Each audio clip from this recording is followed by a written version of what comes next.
According to analysis by The Washington Post, Israeli tanks mobilized out of Gaza are equipped with overhead cages to protect against offensive drones, a security modification widely used in Ukraine and likely become commonplace in a new conflict.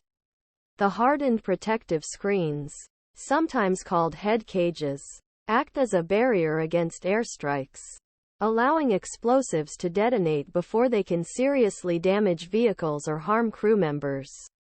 Some analysts say the protective measure was implemented by the Israeli military after Hamas used armed commercial drones to target soldiers and armored vehicles in a surprise attack on October 7. Israeli leaders have signaled that they are preparing to launch a ground offensive aimed at destroying the militant group. Urban warfare experts have warned that this campaign could cause great suffering and quickly turn into a bloodbath for everyone. According to one former U.S. official, Russia's invasion of Ukraine has created a modern warfare laboratory, where militaries around the world are examining how equipment doctrine are tested in a large scale conflict far removed from the counterinsurgency wars United States and its allies have long waged. In Afghanistan, Iraq, of the past quarter century, the Ukraine conflict, for example, highlighted the dangers of inadequate artillery production and the folly of using large, fixed command posts that can be easily targeted. But one most significant advances in this battlefield comes from the widespread use of armed drones, leading to defensive adaptations in form nets, cages and canopies. Although conflict in Ukraine not first time such protective equipment was used, and experts said it unclear whether Israel had used them before. Use of shades in Ukraine legitimized practice as a quick fix.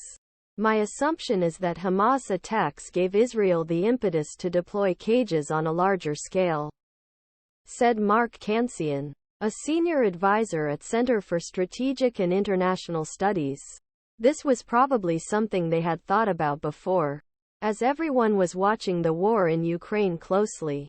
Israel Defense Forces soldiers and tanks gathered at the Gaza Strip border on October 17 ahead of the expected attack. The use of shields can protect armored vehicles from severe damage if properly mounted, but their effectiveness depends on type of vehicle used in the attack, said Samuel Bendet, a drone expert at Center for Naval Analyses, a policy institute based in Arlington, VA. He said it provides better protection against quadcopters that drop small munitions, like the drones Hamas uses in attacks on Israeli forces. They are less useful against more maneuverable, cheaper-built racing drones. Such weapons were recently used to target Russia's Wagner mercenaries in Sudan. Bendet said a skilled pilot could fly through the gaps in the cages and armor. It is unclear whether Hamas has acquired such technology, known as first-person view drones. The protective screens will be of limited use. Agai